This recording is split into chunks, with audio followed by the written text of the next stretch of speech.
Hello and welcome to the Hispanic Patriot Podcast, everybody. A weekly podcast broadcast live from a secret undisclosed location in the heart of the great state of Colorado. Here we speak the truth, the whole truth, and nothing but the truth, so help us God. Thank you for joining us. My name is Nicholas Razzo, and without further ado, let us introduce our fearless patron, Hugo Chavez. Hey, give it up for the Hispanic Patriots, everybody.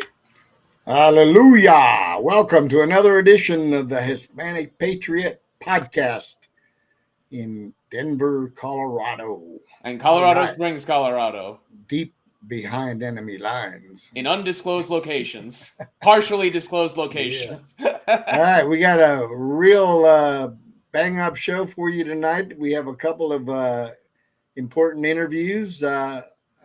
One for the chairman position of the Colorado GOP and one for the vice chair position of the Colorado GOP. So we're gonna open up with the interview with Jeremy Goodell. Jeremy Goodell. Goodell, yeah. And so we'll go ahead and share that interview with you. Oh, where'd he go? Well, I want to inform our audience, though, that despite our relentless commitment to impartiality, we will not be interviewing Jeremy's evil twin brother, Jeremy Badall, unfortunately. But that's quite all right, because Jeremy, we really appreciate his interview, we appreciate his candidacy here in El Paso County. Very, very popular guy.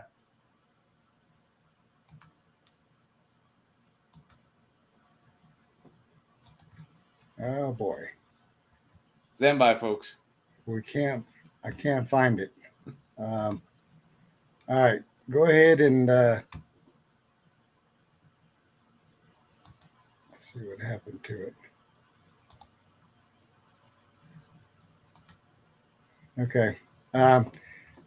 Go ahead and take it for a minute, Nick. I gotta go take care of something real quick.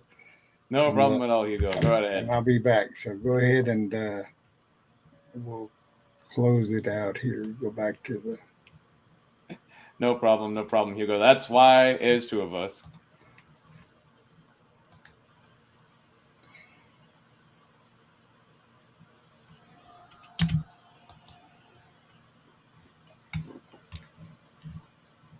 All right. All right, everybody. We really appreciate you being on the stream tonight. Thank you, everybody. Big shout out to the Colorado Hispanic Republicans, as always, as well as the Colorado El Paso County GOP. Why do I mention both of these groups? Because both were out in force yesterday at one of our meetings. We have, so as bonus members, Hugo's talked about this before, that we have a upcoming series educating Republicans, especially young Republicans, on how to get involved with the party, how to obtain position in the party, what your skills are, and how they can be related to what you can contribute to the party, things like that. So one of the biggest responsibilities as bonus members that you have is to attend quarterly meetings of your local county. This is at least how it works in El Paso County. In other counties, especially smaller ones or ones where it's smaller mostly because it's bluer, Hugo can actually talk to the specifics of his county, where he is vice chair in Denver County. But here in El Paso, bonus members, we have a vote on these sorts of things. And one of the biggest things we have is basic financials of the party, basic issues that might come up in anything that the chairman does. And this is where you really can actually have real authority and power within your local party. I won't discuss what went on because that's actually, you probably don't really want to do that, mostly because, number one, it's very boring, to be honest. Going through intricacies of what anybody said or did is not necessarily enjoyable or helpful, let's just say. But what is really important to say is that we had a quorum, we had a very, very strong quorum. And what that means is that people in El Paso County, and we actually got this from an outside viewer looking in, very, very important, that El Paso County is extremely active as a county GOP entity. So I want to thank everybody in the El Paso County GOP, and because apparently we are actually very much a model for the state, and we want to push that into being a model for the country. So that is one aspiration that was very commonly expressed, especially by the young Republicans, that we wanted to always be looking to expand, always be looking to sort of create sort of smaller fortresses around our fortresses. So all of you know El Paso County as the Fortress County of Colorado. This is the county that is very, very strongly Republican, always has been, hopefully always will be. And one of the things that you do when you're looking at a fortress, especially a modern fortress, is you don't build up the walls, you don't build what they call vertically, you build what they call horizontally. And what that means is that you build smaller fortresses around it.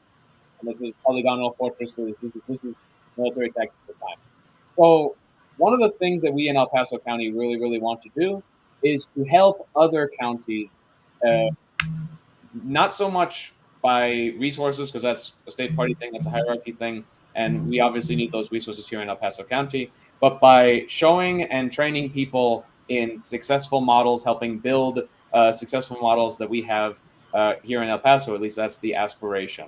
So a lot of unity, there is sort of always two aisles, no matter where you are, even within party, between party. There's always going to be sort of left brain, right brain kind of things going on. Everybody's on the same side and page, but it takes a little bit for everybody to realize that. Any conflict that really appears out of anything like this is mostly, in my observation, to be natural human instinct, natural things that you would expect from people with strong opinions, strong intellects, and this should be encouraged, I think, not downplayed. Going to meetings like this really reminds me the importance of democracy, the importance of especially our Republican principles. The very, very quick aside that when even you could say that the Pope is democratically elected because all the cardinals get together and vote, it means that you have to be very, very specific when you say the word democracy, because it can mean literally kind of whatever the heck you want it to. So in this case, a word that I think everybody in politics should learn is a word called parliamentary. We don't have a parliament here in the United States, and for various reasons, and I'm very glad that we don't, again, for various reasons, but parliamentary rules, Robert's Rules of Order, the county and state bylaws.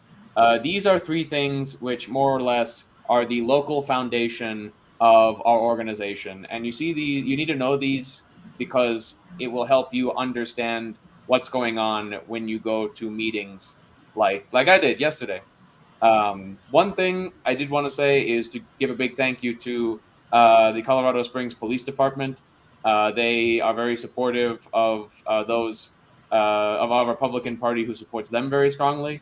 And so one thing that is very, very important, one thing you can do as a Republican, especially one who is focused on a very, very important issue of crime, and that is related to illegal immigration, is to get to know your local police stations. Each one has a community liaison where you can learn what crimes are most common in your area, where you can learn what your area needs in terms of where you can put your attention towards.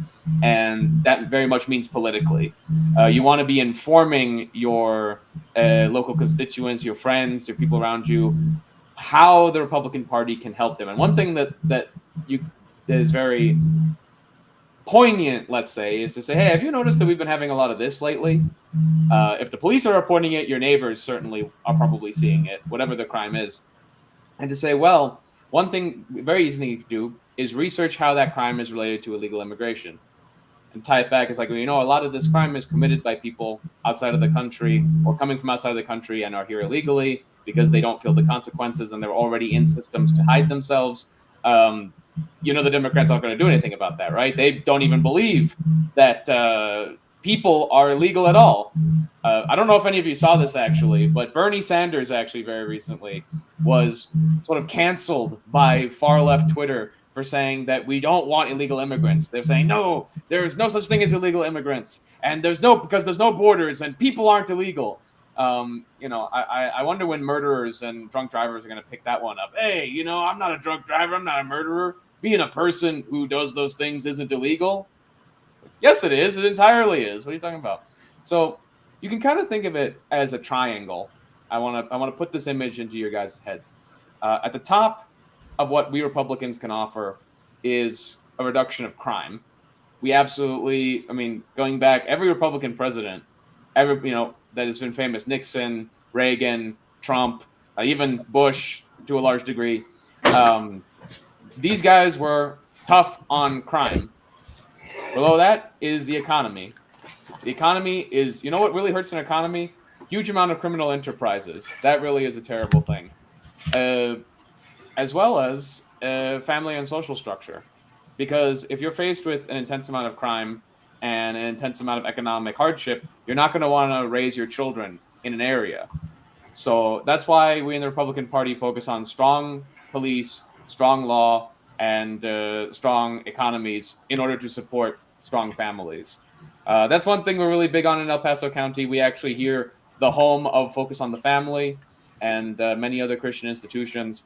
So we're definitely one thing that actually the person we interviewed, our dear friend and candidate, Jeremy Goodall, is very big on is organization in and through the churches.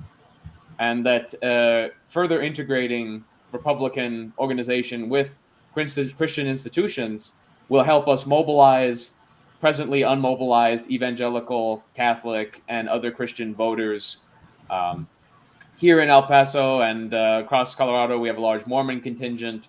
There is a lot who basically, I don't see any Mormons in the Republican Party here, actually, for a large degree. Maybe there are. Shout out if there are any elders or sisters out there. But for as far as I know, at least, the Republican Party the Mormons are very self-contained, but we have quite a few of them here. So at least those who are residents and not from Utah, who can vote in the state at least, we need to mobilize those people as well. So somebody like Jeremy, a big push for him, just from his own argument, is that he is the closest connected through his background as growing up as what he calls a church kid. His father being a very well-known pastor. They led churches. So being that being the case, he believes that he can use his experience to create models to mobilize the churches. And we in Hispanic, the Hispanic Patriot Podcast, we had Hispanic Patriot Media, we had the Colorado Hispanic Republicans. That is something that we know how to do because we have been creating models mobilizing the Hispanic community. So one thing we hope to do, no matter who wins, and one thing with Jeremy, whether he wins or does not win, is to help put this model of organizing the churches into action. And so one thing from our county meeting yesterday that I really appreciated is how much Christian faith there is in the Republican Party in Colorado. That's one of the biggest things that keeps our fortress county. So never lose faith, everybody out there. I want you to never lose faith. Just like me and Hugo here are not losing faith that we will get through our technical issues. I was actually almost late to the pre-show entirely because of this. I don't know what happened to our recording. It looks like it went into the stratosphere.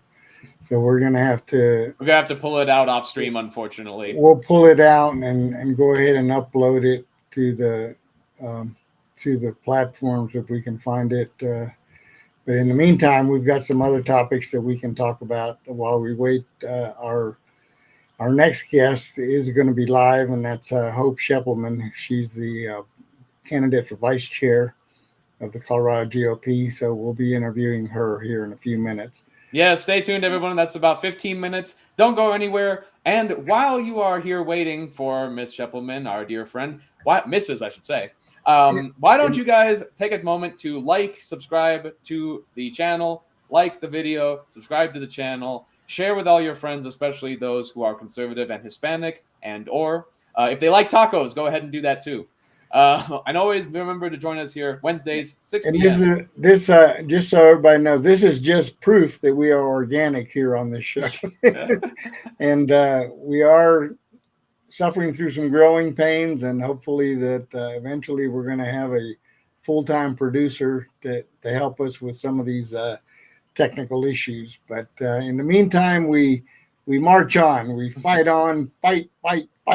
You know what's hilarious, Hugo, to me, that our live shows are actually the most stable products we've ever developed. Like, we always have trouble with everything else we do off screen. Guys, we go through a lot off screen. You know, we make sure that this is as professional looking as possible, as professional as possible. But for some reason, our live shows, those used to be where we had the most trouble. Now we have perfection.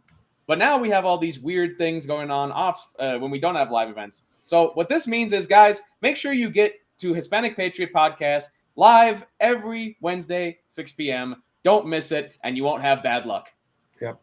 And so I wanted to share a little bit. My friend Jeff Hunt, who is co-host of the Jeff and Bill Show, goes out and does these interviews on the street at different events. And this one happened the other day at the Colorado Teachers Union protest in Denver.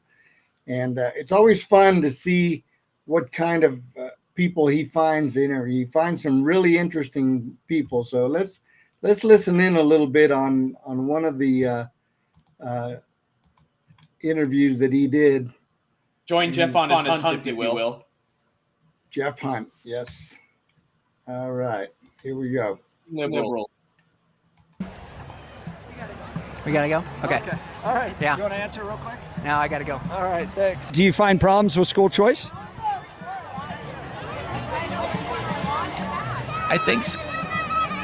Pretty much yes. Jeff Hunt, 710 KNUS downtown for another protest. It seems like these happen almost on a daily basis in Colorado. Are we solving any real problems? We live in protest city. But we're protesting because the state's full of leftist activists. So this is a teachers' protest against budget cuts. Now, what makes this one interesting is that you can't really blame Trump for these budget cuts. No. These come from the state themselves. So this is a teachers union versus Polis battle. Supposed to be 2,000 teachers down here. This is going to be very, very interesting because there's no Republicans in control in this state. So if you don't like the budget, well, you can't blame them. But I'm guessing you're going to see a lot of anti-Tabor things because that's the solution to everyone's problems. More taxpayer dollars. If we just had more taxpayer dollars, then all of our problems would be solved. So give it up, you selfish capitalist, you. So we're going to have some fun down here, see what it's all about, and a lot of people already here. Here we go. Yeah.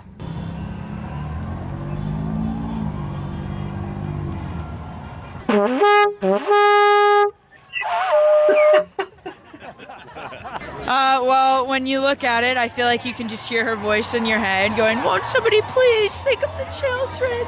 I just kind of feel like traitor is the best word to sum him up at the moment. Do you feel betrayed by him? Completely. As a teacher, this is my 11th year in education, and I just kind of feel like, he's going with the current movement of what seems to be sweeping the nation. I know one of my colleagues who's been in a lot of meetings. I think I'm going to have a heart attack here. Democrats calling Polis a traitor. Meetings and rallies or meetings with him has said there's a term now that's called "we've been JP'd," meaning that he's turncoated on us and kind of stabbed us in the back as educators. I was just talking to a guy that feels betrayed by Polis.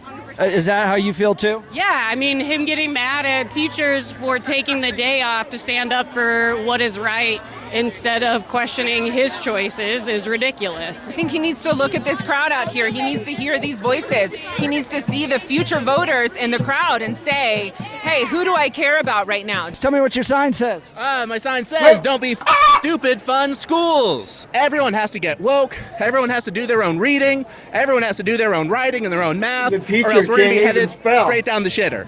So you're an educator? Yes, I am, sir. Tell me what your sign says. The sign says, I find your cuts to education despicable. And you got Daffy Duck there, right? Yeah. The point you're making, though, is $1.2 billion shortfall the state's facing.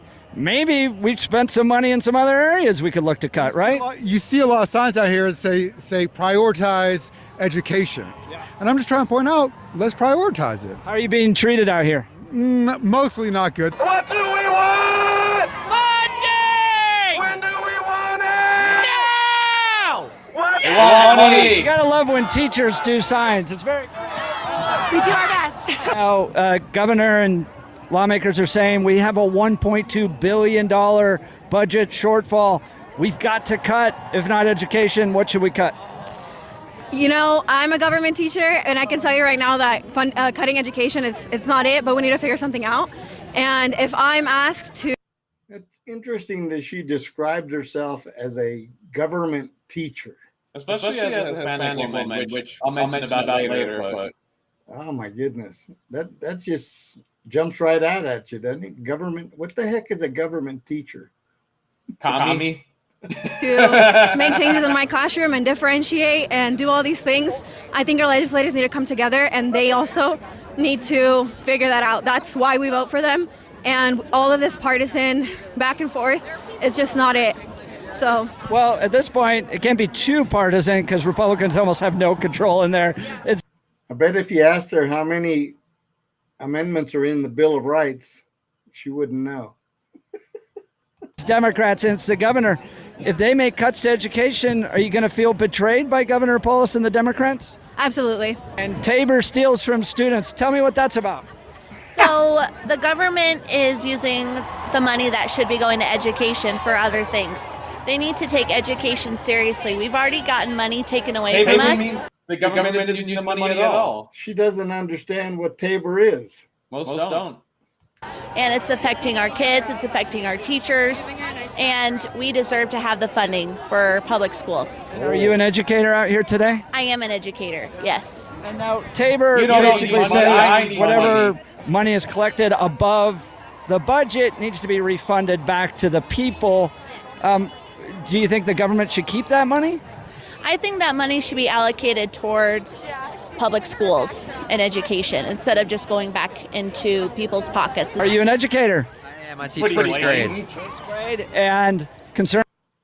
Can you imagine the first graders looking at that every day? That's clearly about the budget cuts out here. Jared Paul is saying, look, we got to make the cuts. We got a $1.2 billion budget shortfall. If it's not schools, it's got to be somewhere else. Do you have any idea on where we should cut if it's not schools? Unfortunately, that's not my area. I teach reading, and I love making that impact, but I don't know where that money comes from. But I just know we can't take it away from our kids and our future. Do you guys support school choice? Jared Polis and others, Democrats in there saying we got a $1.2 billion budget shortfall. Somebody slapped that guy across the face. Looks like someone already did. That's what I'm saying. Somebody slapped this guy. We got to make cuts to education. If not education, where should they make cuts to, you think? Cut his salary or cut his damn job. That's about it. I think the educators should go on strike, and that will cause a ruckus in the society that needs to be felt so that we can take the power back. If not education, what should they cut?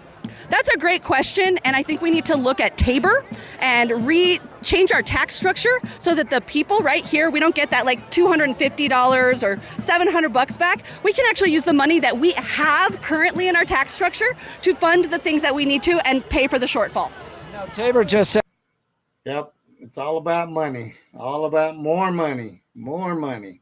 Love of money, root of all evil. I think we've got the gist of what these people were all about at this so-called protest. That's amazing. It's funny that the educators are the least educated among the whole group. Well, it's also very common. I mean, the only point I really wanted to make very quickly was here in our Hispanic community, with our history in the home countries, if you will, and other places in communist Eastern Europe as well, teachers are not looked at as bastions of freedom, democracy, liberty, and all these things. We typically view them for how they were historically. They were puppets of communist and authoritarian regimes. These are the people who were indoctrinating your children to hate the church. These are the people who were pushing government narratives.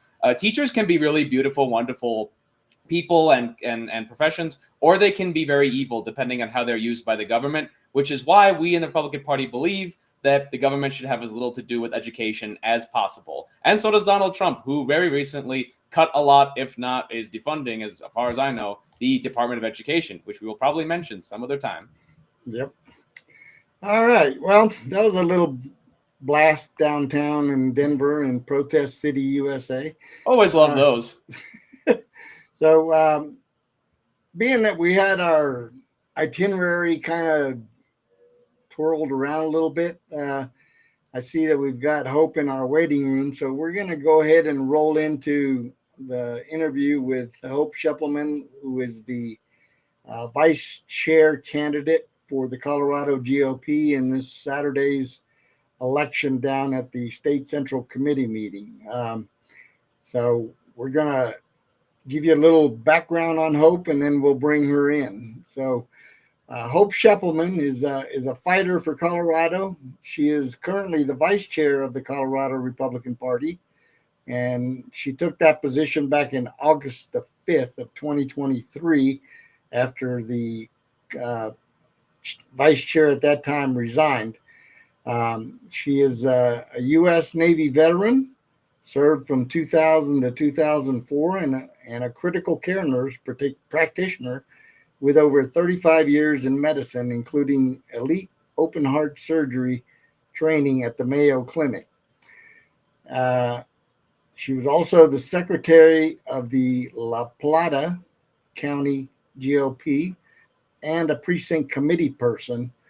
She is a relentless conservative leader, focused on electing Republicans, strengthening grassroots efforts, and flipping Colorado red. Married for 20 years, she and her husband, Stephen, enjoy target shooting, gardening, and snowboarding. Hope's mission: defend our values, win elections, and take back Colorado. So let's welcome Hope Scheppelman into the Hispanic Patriot Podcast. Hello, Hope. How are you? Welcome, Hope. Hey, guys. Can you hear me okay? How are you? We can hear you very well. Good. We can hear you well. So tell us a little bit about why you're running again. Some people, would say after what you've been through, you might want to run away from this. She must love us all that much, guys. We got to appreciate that. So hightail it out of here, huh? Tell the audience, a little bit about your goals, your aspirations for the next 2 years, should you be elected again, and then we'll roll into some questions. Yeah, absolutely. Well, first and foremost, thank you guys for having me on your guys' podcast. It is a true honor to be with you all. So a couple of things. Why am I rerunning?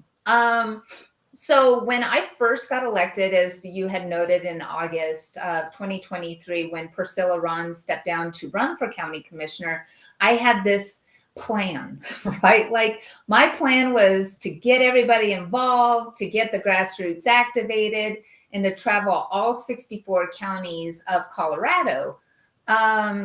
When I started to get in my truck and hightail it out to, the Western, well, I do live in the Western Slope, but like more of the rural communities and sitting down and engaging with the county leaderships, the sentiment was very similar across all 57 counties that I touched within those 15 months, that we need to get people elected for the PCPs, particularly. Because here's the big thing.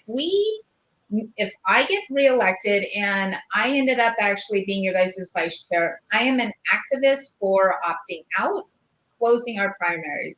That is the only way Republicans will be able to win.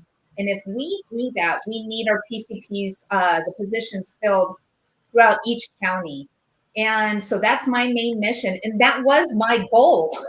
But then this crazy coup tried to have, all the lawsuits and everything. So my mission is still mission focused on making sure that our PCPs are filled, those positions are filled. I already have a plan for that.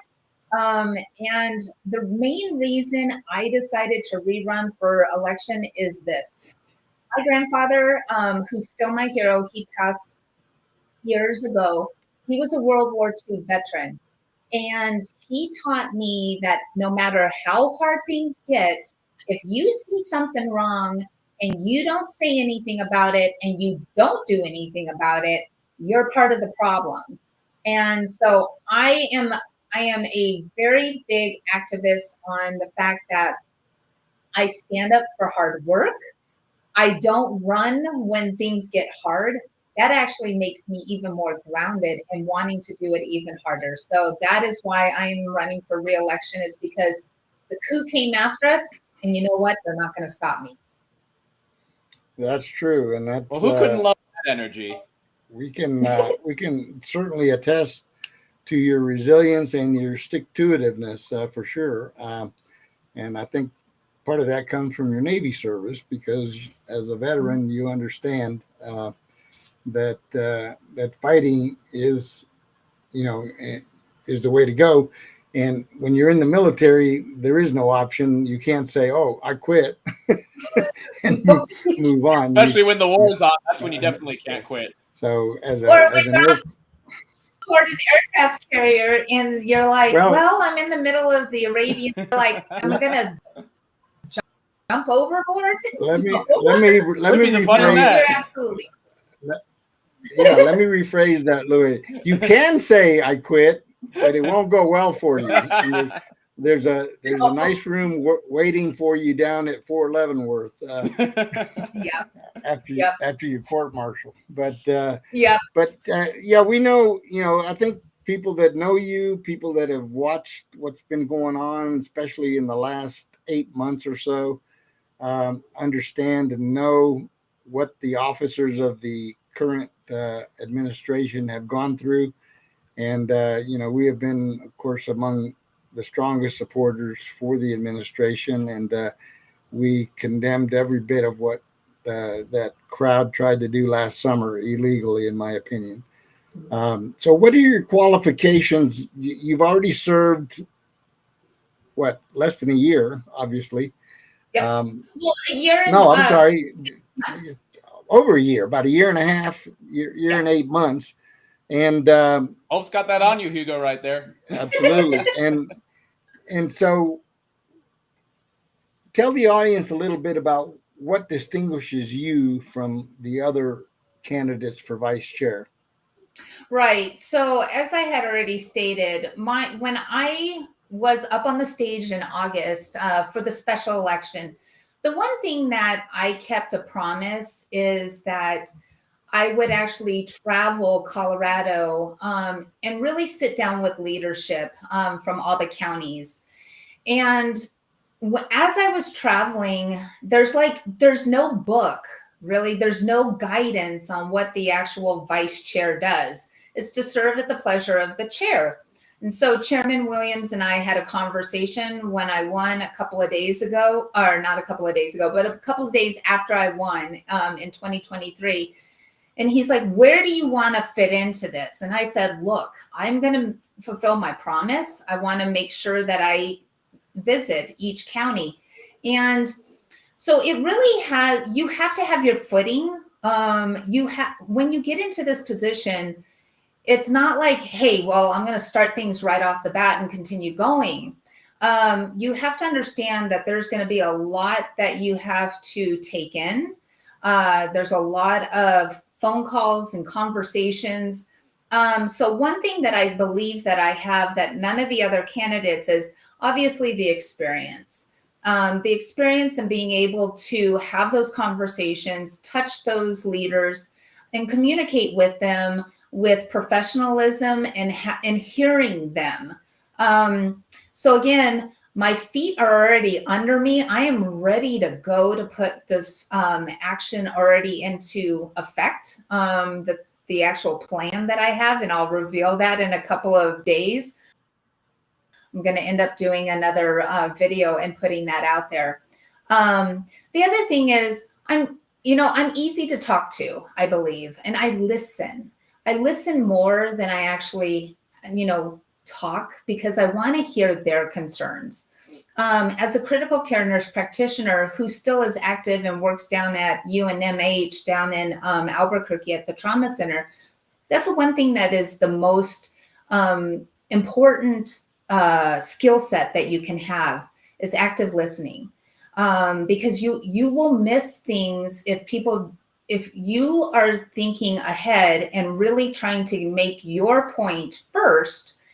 and not listening to the people, you're going to miss everything that they're wanting to put forward. So let's talk about, the governor's race. We are already actively looking for governors. Obviously, Scott Bottoms ended up jumping in, Mark Baisley and everything like that. But what about the SOS? What about the district attorney? What about district attorneys? I'm sorry. What about the treasurer, the AG? All of those things. We're not thinking about that. And so we already have been tagging some counties to start looking at those people. I think the other thing is, if you can withstand a coup and everything that came with that, I think you're already battle tested. That's undeniable right there. Yep. So go ahead, Nick. Well, I mean, absolutely. I mean, it's not just been a contentious race here. You've been in contentious situations since you took office, actually. I think everybody has to acknowledge that. Absolutely. So one thing that brings to a question is, so given that this is such a contentious race, and you've already stated your priorities, very much so, continuing to push ahead from your previous positions, one thing that really caught my ears was your mention of the opt-out and the open primaries. So could you speak to that a little bit? What makes these things so dangerous to our party, and what work shall we do to get rid of them? Right. So back in 2016, as we all know, our primaries ended up opening up so that way unaffiliated voters can, also vote. I think that was one of the biggest mistakes that happened here in Colorado. It's very evident that there has been some manipulation within our elections, and I'll just leave it there. But with the open primary, what the actual current administration under Chairman Dave Williams, myself, and Anna Ferguson, and as well as a lot of the committee people that serve with us, what we did is we ended up connecting with former Senator Kevin Lumberg, and then some of the other attorneys. They put forward a lawsuit that we're still helping to fundraise to help close the primary. So there's two layers to this.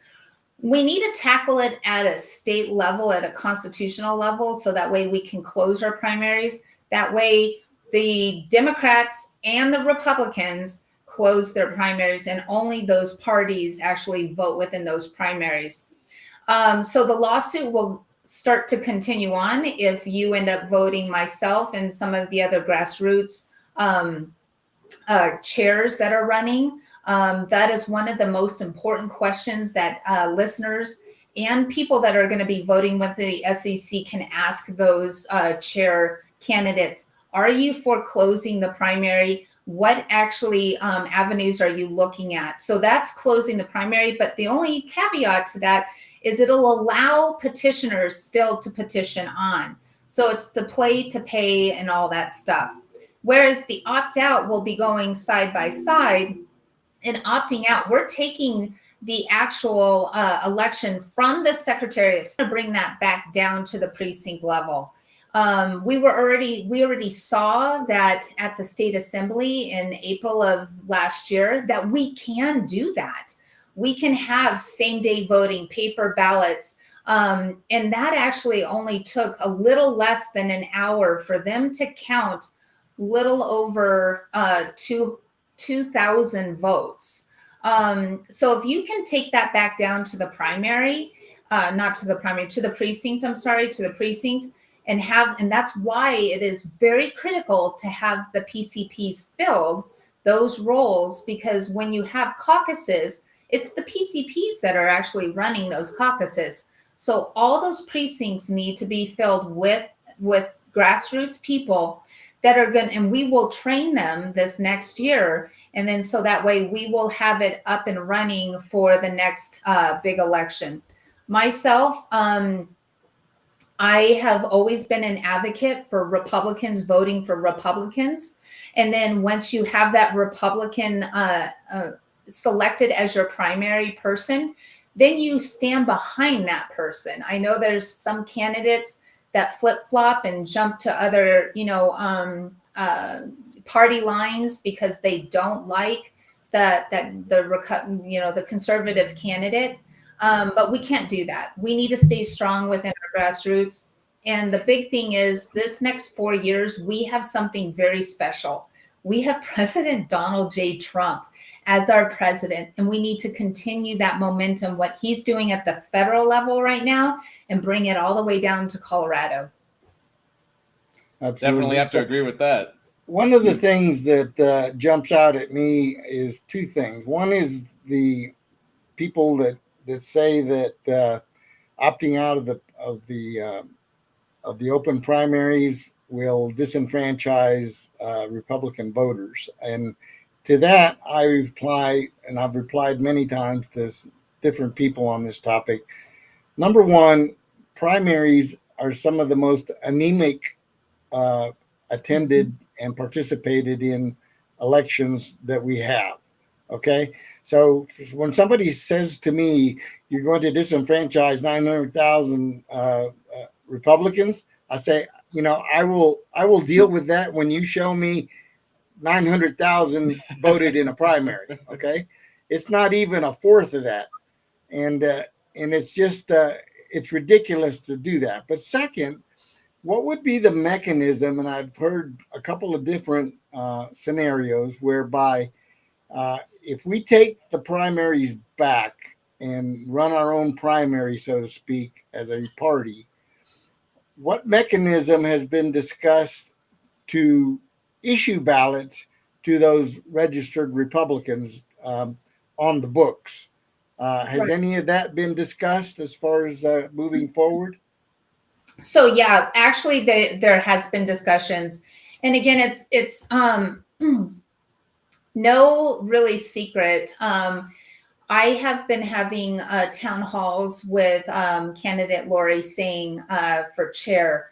And the reason we're having town halls together, we're not on a slate or anything like that. It says I ended up actually having conversations with her specifically about the opt-out. And I really liked how she's looking at it. And so to your guys' question, is she has already had people talking in a roundtable. And again, that's the beauty of it. It's not going to be a top-down approach. It's always going to be a bottom-up approach because it's the counties that are the ones who are going to be putting this forward, right? We're going to train them, but they're the ones that are going to be in the trenches and actually doing those ballots. So what you're going to do is you'll use the precinct number. There's that long number behind your voter ID, whatever you want to call it. Hey, I'm CD3 and HD59 and SD6 and all that stuff. So you'll use that. You'll be able to print out a ballot the same day right there. When you check in for caucus, you'll be able to print out a ballot. You'll have a printer. They'll check off your name and say, okay, you need X, Y, and Z ballot. And then you'll be able to vote each ballot right there. And I like what you said, Hugo.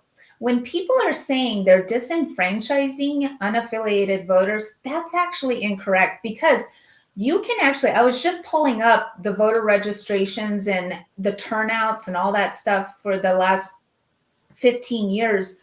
The primary turnout is much, much, much lower than any other general elections or midterms. So no, I just want to clarify. I personally could care less about unaffiliated. Okay? if somebody unaffiliates, that means they took proaction to unaffiliate from the party. So why should I, as a Republican, be concerned what they think about the candidate that I want to select? This is a private club, and if you're not a member, you don't get a voice. If you want a voice, then sign up and become a Republican, and you get a voice. Otherwise, I really don't care about the unaffiliated. Okay, they get the vote in the general. So I'm talking specifically about the primaries here, and the way that people portray, this whole what they call madness. Oh, we're going to blow up the party because we're going to upset all the unaffiliated and they're never going to vote for us who work so hard for the party, right? Well, personally, Hugo, I have a little lighter opinion for the unaffiliated. I think we love them and everything. We're taking away hard thinking work that they would have to do for primaries and letting them vote in the general like they want to. We have to have not everybody is an activist, and we've always said this on this show. But one thing that I think we've supported on this show is the proactive support of new leaders and young Republicans and others such by this present state administration. So it makes the news that we had from Weld County, for example, where you guys were able to bring up leaders to positions. Mm-hmm. And I won't say any names, but I was actually told directly that an opposition to this was in part because they were suspicious of how those people would vote based on the fact that they were appointed. So I was wondering, ma'am, if you could speak to what happened in Weld County and how you guys think you handled that. For us on the show, we definitely support new leadership and making sure that people have their positions filled, especially, as you said before, those PCP positions being so important. I wonder if you could speak to that for a little bit.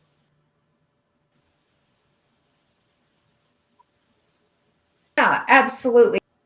Thank you so much for that, Nick, because focus of this is to get people activated. And when we have volunteers, you never turn around or turn away a volunteer. Never, ever, ever, ever, no, ever. You don't. I mean, when you might not get one again. Exactly. You are disenfranchising those individuals and saying, sorry, we have other people that are better than you. So how it happened was we had caucus. It was over a year ago now because it happens in March of last year. It happened. And in Weld County, they ended up actually having quite a few, I think it was almost 100 or something like that, precincts unfilled. And so based on their bylaws and state statute, there was something in there that stated the vacancy committee was allowed to go ahead and put forward nominations for those PCP positions to be filled. That didn't happen. And then within 60 days of that vacancy, the chair would be able to appoint. So here's the election coming along for the organization in Weld. And sure, we need more PCPs. We need more people to get in and vote and be a participant in this. And the great thing is President Donald Trump is the one who's actually engaging all of these new people wanting to get back into the Republican Party. So there ended up being an email to the state party based on a state statute that said, hey, the state chairman can nominate PCPs and then end up being ratified at their next meeting. Weld County ended up, poo-pooing it and saying, well, we don't like Chairman Williams. We don't like his picks. Well, that was actually picks from the actual Weld County people themselves. Those were people that came up and said, I want to volunteer. I want to help. I want to be a part of the Republican Party. And so what they did is they said, nope, not having that. Those are quote unquote Dave Williams picks, which they were not. He just said, here, we are going to be able to nominate. Please ratify if you guys would do. And they refused. So since they refused to do so, we ended up actually saying absolutely not. The state party stood very firm on that state statute. And we ended up having to have them redo their election and do it right, where they ended up actually not ratifying them, again, because they believe that it was Chairman Dave Williams' picks. I can guarantee you, if I was part of Weld County and they said, sorry, we don't want you anymore, why would I want to be a part of the Republican Party? Right. We are the party that should be welcoming people. So yeah, that's kind of Thank you very much for covering that, because that has been so much disinformation about that. Personally, if a whole company of reinforcement showed up at my door, I wouldn't turn them away. We have a lot of open positions in our spots here in El Paso, and that'd be a godsend for us. So very much confuses me why they would do that. Yeah. So there's and you think about it like this. I moved from Colorado to Minnesota in 2019, right? To train at the Mayo Clinic. I packed up my entire house and moved before the pandemic. If there was a fleet of people that came and said, "Hey, we're going to pack you up," and I said, "No, absolutely." You just don't turn away volunteers. You just don't. You never do. Gift horses in the mouth, right there. So there's yes. Before we conclude, I did want to touch on one other issue, and that is the pending lawsuit against the people who perpetrated the coup last summer and drained the party of valuable resources. So I believe, if I'm not mistaken, there are 3 individuals named in that lawsuit. And so as is there more? Or is that incorrect? Yeah, there's more. So okay. There's obviously... So however many there are, the question is, as vice chair, are you still in favor of continuing that lawsuit should you be reelected, and would you lobby for that? Absolutely, 100% yes. Here's the thing. What happened during the most important election in our entire lifetime should have never happened. The state party ended up spending around, roughly $100,000 defending ourselves. And a lot of your listeners may not know this. We were sued personally as well. Personally. Yep. And for that fact, that lawsuit is going to continue if I myself, Anna Ferguson, or any other grassroots ends up coming into leadership, because they need to be held responsible. Whatever they ended up garnering for funds needs to be brought back to the party. So let's just say if it was equal, meaning we spent $100,000 and they spent $100,000, that's $200,000 that we could have gave to candidates during the most important election. And they say, "Oh, you guys don't give money to the candidates." Shame on them. Well, I have my own thoughts on where their money came from, but we're not going to go into that.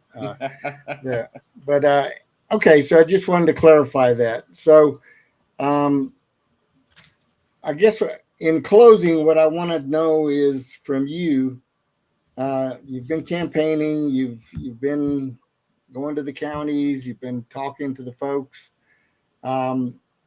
What do you consider to be your biggest challenge in this election? I believe there's only 3 vice chair candidates. Is that correct? That is correct. The one that ran away from the party a while back. Danielle Neuschweiner. And then she isn't afraid to name him. And then Mr. Las Animas. Lee Phelan. Yes. Yes. I didn't want to say his name. Hope's anyway, braver than you are, Hugo. We gotta get that up, right? Yep. So, what do you consider to be your biggest challenge in the campaign closing here? We got 2 days left, and then we're going to be voting. Give us a little bit of your feeling on the election, what you've seen, what you've heard. And then I have one other question that's apart from campaigning, but I want to go ahead and listen to what you have to say. Yeah, thank you for that question. So I'm not going into it with any kind of regrets, any negativeness. I've been making actual phone calls, talking to people. Yes, I'll send a text out as well, a text blast. But the best friend that I have is this: having the conversation with the individuals and the positiveness that is coming out of everybody's mouth when I'm having those conversations. I'm not in any way thinking that this isn't going to go in a positive way for me. However, I'm not going in it feeling that my ego is big and I'm going to win it. Obviously, you have to do the work and have those conversations. But looking at the votes, I think we have it. The one thing I do have to say, if there's anything that may have been a negative on all of this, is Antifa. I'm going to say it. I'm going to put them out there. Antifa has been a real royal, you know what, because the Centennial Dinner has been canceled twice. Pajama boys, I call them. Oh my gosh, awful. I mean, we are not backing down to these people, to the radical left. But let me tell you, trying to campaign as well as have conversations by securing venues and talking to other people, making sure safety is the utmost important for our Centennial Dinner on the 29th with Bannon. So that's the only thing, you know, my campaign was kind of. 28th. Yep, we got it. Yeah. Okay. So, so I guess that leads me into my other question, which is, we have a venue, but nothing's been announced officially yet. Am I correct? For the Bannon thing? Yes. For our Centennial? Oh no, trust me, people are already talking about it. Yes. Well, I've heard a couple of venues, so that's why I didn't want to speak out of turn. I haven't seen anything in my email box regarding the location, but I think I pretty much know where it's going to be. And in case we're being infiltrated here, I'm not going to mention it. But we got a dinner. We didn't back down, so that's going to be fun. And then next day it's business. And by the way, next day, the 29th, is my birthday, so I am going to be spending my birthday to the chagrin of my wife, who so you're going to celebrate with all your Republican friends. Celebrate is not the exact word, but hard work, and we have to pull double duty because of Antifa. So that. Yep. Yes. Well, one thing I do want to say, you guys, I appreciate you guys. You both have been in the trenches as much as I have, and so thank you so much to you.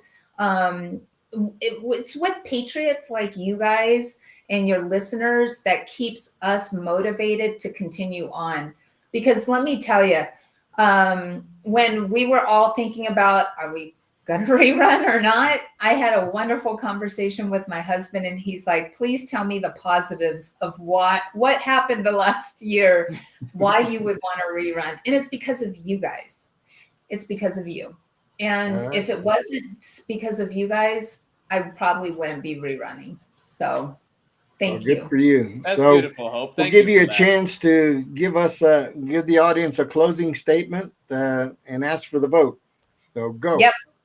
Okay. So again, everybody, my name is Hope Scheppelman. I am your current vice chair. I have fire in my belly. I will continue to fight for the grassroots and make sure that we keep our elections closed to only the Republicans. I will fight for the opt-out. I will fight to close our primaries with the lawsuit. I will continue the lawsuit against the coup, make sure they are held responsible. I am going to keep to my promises that I promised to you, that I will fill every single precinct position that is empty. We are going to fundraise like nobody's business. We already brought in just the grassroots, 2.4 million in this last administration, when we came in with only $8,000 in our coffers. So that is a testament to the grassroots. And we are going to make Colorado great again with the America First agenda, bringing that wrath down from President Trump all to Colorado. So if you want to, that will fight for you, please vote for Hope Scheppelman for vice chair. All right. Love it. Aye, Captain. Sounds like a good one. Just one quick point before we close out. Please tell me they're not serving chicken Friday night. Hugo, we'll get you whatever you want. Whatever you It's need. gonna be an awesome dinner. You guys will really like it. Some people have already had it. Yeah. It is going to be a super phenomenal time. All right. And you get to meet everybody. So who could Hope love that? Who could Scheppelman, love that? everyone, candidate for vice chair of the Colorado GOP. For those of you who are voting members, we'll see you Saturday. Those who are not voting members, be watching and see what the results are. Thank you, Hope, for coming on the show. And yes, thank you, ma'am. And God bless and good luck. Take care. Thank you. Fight, fight, fight, guys. Fight, fight, fight. Love it, ma'am. Thank you very much. All right. That was a Hope fantastic Scheppelman, warrior. I can actually say warrior princess, right? I mean, one thing I want to say actually that didn't make it into the interview, Hope and her husband are an adorable couple together. I just have to say that, being a married man myself, I have to call that out where I see it. They're absolutely beautiful couple. One thing you always want to look at, people, is if their husband or wife loves them that much, maybe you should think about it too and vote for them maybe. And once again, we apologize for the snafu on the Jeremy interview. But that means, guys, we will need your extra help when we finally put out that interview. Make sure you share, like, subscribe, share this video, share the channel everywhere you can. We really appreciate it. Yes, sir. All right. So got a couple of things we want to close out with. And one of them is news that came out from the House. The budget resolution that came out that is considering the no taxes on overtime, tips, and Social Security. It's a resolution at this point, but we're confident that the bill will be presented, sent to the Senate, and my understanding is that they want to get it on the president's desk by the middle of April at the latest. So they're going to want to sign this fast. But it's so terrible, Hugo. All that money is going to go back into people's pockets instead of to government schools. Yeah. It's funny how all of a sudden,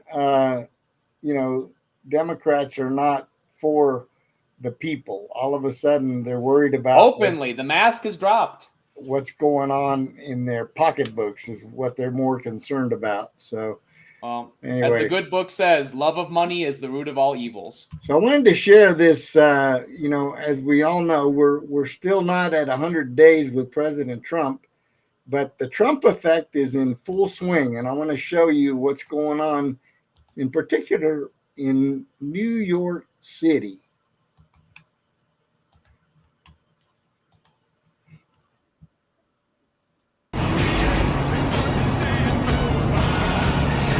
It's going to be 11 o'clock, okay?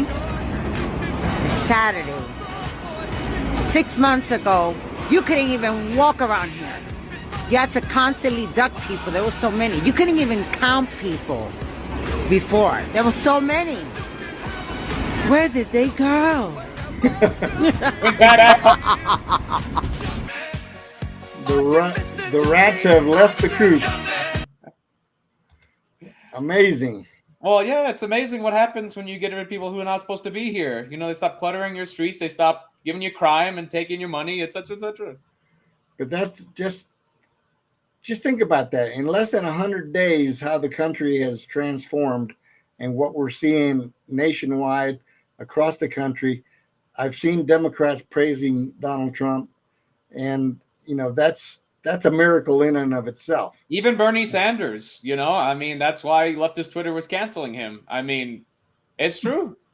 You'll have to go back at the beginning of the video. But yeah, absolutely. Actually, yes, Bernie Sanders mentioned that he was doing a good job at the border. Oh, yeah, he did give him a little bit.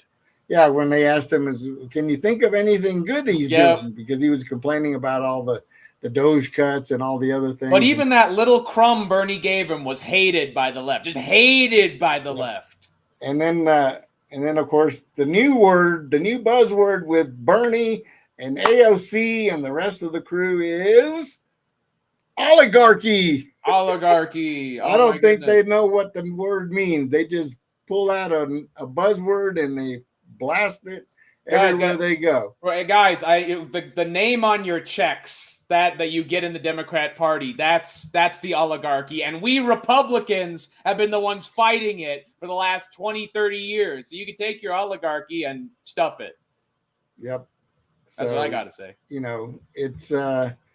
It's something to behold. I think that we're going to be seeing a lot more.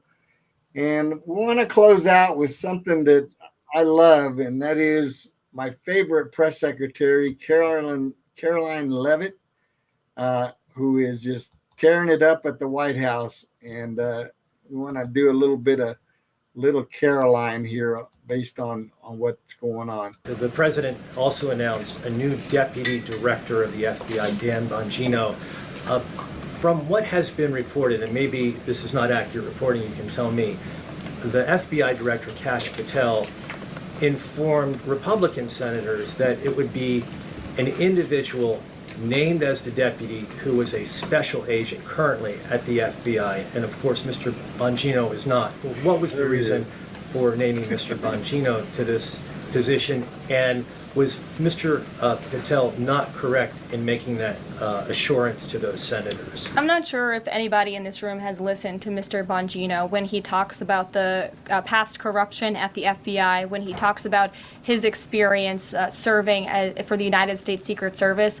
This is a man who loves his country and who has honorably served our country in ways that many people have not. He understands the depth of the corruption at these institutions, which the American people re-elected President Trump to shake up. And I think it's quite despicable to see many networks in this room who have had chyrons on their television screens labeling Mr. Bongino as a far-right podcaster. He is not. He is a former law enforcement agent. He is a former Secret Service agent who put his life on the line to protect this country, and that is why the President of the United States has entrusted him for this important role. He's also an outsider to this Washington swamp, and we often see that when outsiders are appointed to such coveted positions, a lot of people in this city get very, very nervous, and they should be, because Dan Bongino and Kash Patel and Attorney General Bondi are focused on rooting out the corruption at these agencies and ending the weaponization of government once and for all. John. Thanks a lot, Caroline. Since your last briefing, there have been some personnel moves that have been announced by the president, and I wanted to ask you about them. One was the president replacing the chairman of the Joint Chiefs of Staff, General C.Q. Brown Jr. What was the reason for the president naming a replacement for General Brown? And then I'll follow up with another personnel announcement that's been made over the last few days. He thinks he's doing a bad job, and it's time for a shakeup at the Pentagon. They failed 7 audits in a row. The trust in our United States military amongst the war fighters is low. The president is shaking up the Pentagon and the Department of Defense, of course, with Secretary Hegseth leading, and he has the right to do that. It's actually quite common from administration to administration to do such a thing. The president, when he swore him in as the Chief of Staff for the Air Force, called him a great man and a great gentleman. Does he distance himself from the remarks that he made back in August of 2020? I think replacing him speaks for itself. And then James. One other one, if I'm sorry, thank you. On the FBI, the president also announced a new deputy director of the FBI, Dan Bongino. From what has been reported, and maybe this is not accurate reporting, you can tell me, the FBI director, Kash Patel, informed Republican senators that it would be an individual named as the deputy who was a special agent currently at the FBI, and of course Mr. Bongino is not. What was the reason for naming Mr. Bongino to this position, and was Mr. Patel not correct in making that assurance to those senators? I'm not. Okay, so basically Carolyn was putting that shall we say, left-leaning reporter in Why are you his place. putting this MMA fighter into place instead of one of our friends, basically, is kind of what they were screaming about. That would have been a better question, right? Would have been a more honest question. Hey, you know what, Hugo, and I'm sure that you have this skill too. When you've done politics as long as we have, we are very much experts at translating BS into English. Yeah. Yeah, I think I'm going to publish a dictionary. Dictionary of BS. BS to English dictionary. Yeah, I would love that. I would co-author that book with you, Hugo. And look out for that, folks. You would need that in this day and age. But you know what? Hugo, we are cleaning it up. BS for Fools. Yes. You mean Rules for Radicals by Saul Alinsky? Yeah, that's a different topic. But Caroline, I mean, she's just knocking it out of the park. I love that lady. She has just got so much spunk, and she takes no guff from anybody. She makes Karine Jean-Pierre look like a kindergartner. Jean-Pierre Baguette. You know? Baguette. But we got real people in charge now, and it's good to have real people in charge again. Yep. All right, so I guess that's all what we've got for tonight, folks. We're gonna sign off, and we're gonna do our best to find the Jeremy interview and hopefully upload it to the platforms. But we don't want you guys to lose track of the fact that Hugo's birthday is coming up in 3 days, same day as our big meeting. All of you who are bonus members, we better see you there. All right, we better see you there. Be there in person. You got elected. Be there in person. Don't be there or be square. Don't be doing this Zoom stuff, man. You got elected to attend these meetings. Go. Yeah, come on and have fun with us. Let's and have if you a don't show. want to, we'll judge you. Let's have a show of real unity from the grassroots and move forward with a new administration that we're going to elect. There we are. Thank you, everyone, for tuning in tonight. We hope you enjoyed the show. I apologize for the technical glitches, but, like I said, we're an organic show. And until we have a full-time producer, there's going to be moments like that. But when the machine spirits are angry, they shall dog us, unfortunately. But you guys are motivated. Hey, like Hope said, you guys are the reason we do this. We really appreciate all you guys watching and listening out there. And we will continue to bring you news from the front lines of Colorado politics. Absolutely. Forever, potentially. Yep. And so we thank you again for tuning in. And we're going to sign off. Thank you. God bless America. Good night, everyone. God bless America.